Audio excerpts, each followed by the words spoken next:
Bonjour à tous et bienvenue dans cette vidéo où nous allons nous occuper de la suppression d'un utilisateur. Donc ça veut dire que ici dans la liste des utilisateurs, dans le composant index, je vais rajouter un petit bouton qui va appeler de fait le service pour supprimer l'utilisateur et en même temps, évidemment, mettre à jour ma liste d'utilisateurs. Alors, pour l'instant, on va s'occuper donc de la mise en place du bouton. On va faire un truc très simple. J'ai commencé, là j'ai rajouté une petite colonne dans l'entête et je vais rajouter donc mon bouton. Je vais faire un span, hein. Je vais pas me prendre la tête. Class name, parce qu'on va y mettre un peu de couleur, on va faire del u btn. Voilà. Hop, ici j'y mets un X, impeccable. Voyons voir. Ok, là j'ai mon X, on va y apporter un tout petit peu de style. On va se rappeler que le fichier de style qui gère mon cocktail, c'est admin CSS. Donc ici, je vais faire une petite séparation. Hop. Et puis, donc ça, c'est la partie user. On va faire donc la classe del ubtn. Je vais y mettre un curseur pointeur et je vais le mettre évidemment en rouge, histoire de dire. Donc je retourne là. Ok, impeccable. J'ai bien mon petit bouton qui se met là. Donc du coup, je retourne à User. Maintenant, il faut que je branche le onClick là-dessus. Donc on fait onClick. On prend le bestiau. Donc comme je vais y transmettre une variable, hop, on va faire del user. Et ici, je mets donc l'id de l'utilisateur. L'id de l'utilisateur, je l'ai simplement grâce à ça, hein, grâce au map de user. Ça veut dire que normalement, quand je clique sur le bouton, je transmets à ma méthode user_id. Ici, je vais faire ma méthode const del user. Ok, c'est une fonction qui reçoit un user ID, blablabla. On l'avait fait avec l'histoire du bouton pour rediriger vers l'utilisateur, donc c'est exactement la même chose. Et on va faire un console log de user ID. Je retourne ici, je nettoie ma console.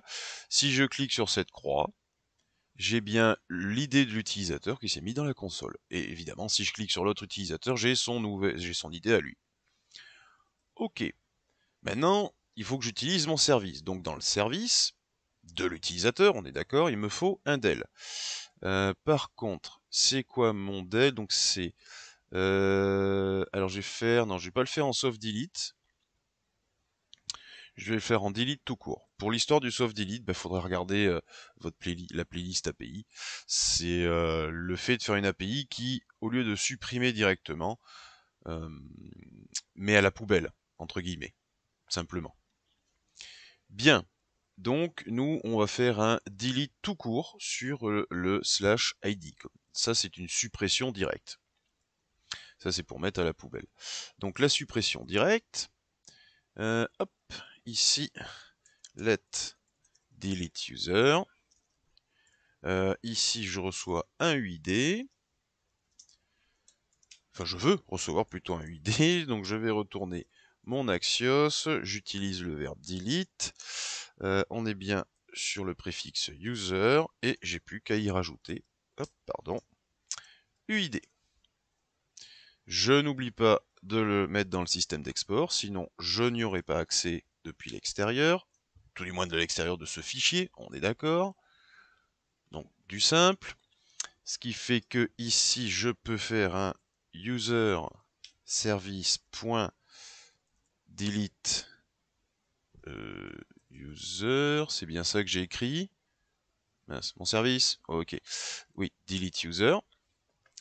Je lui envoie donc le up user ID. Et même topo, on a un then et on a un catch.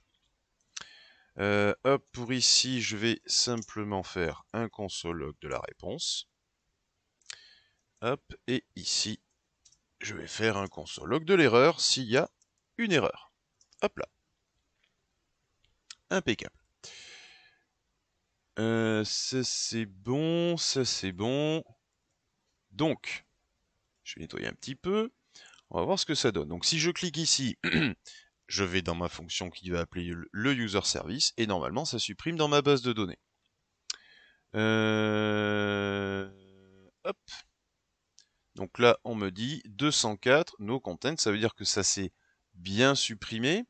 Ça veut dire aussi que du coup on a un 204 parce qu'il n'y a rien à dire. Une suppression c'est une suppression, donc ça c'est bon. On a bien le data ici. Et si je vais dans ma base de données, hop, je vais user, on voit bien qu'il n'y en a plus qu'un.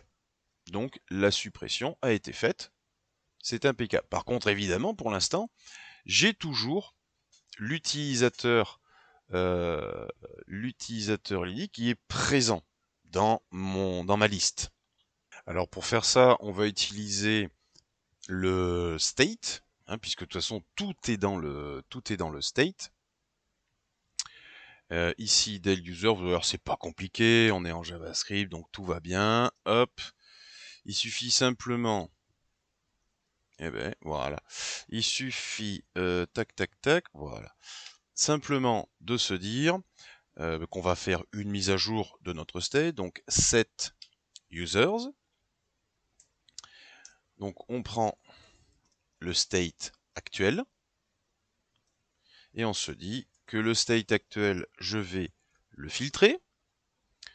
Donc je vais recevoir, hop, pardon, des users et tu vas me renvoyer que quand user.id est différent de mon user id, ça veut dire que ici pour la mise à jour, je vais renvoyer l'entièreté de mon state sans la ligne qui correspond à l'utilisateur id, le 4 pour l'occasion. Alors là évidemment je vais pas forcément le tester de suite parce que qu'est-ce qu'il me dit? Expected, oui, il veut du strict. Hop là. Tac. Voilà. Donc je vais pas le tester parce que du coup il me faut encore un utilisateur. La prochaine vidéo, on va s'occuper de l'ajout, mais vous allez voir que c'est assez simple et du coup on en profitera pour tester si effectivement cette mise à jour se fait bien correctement.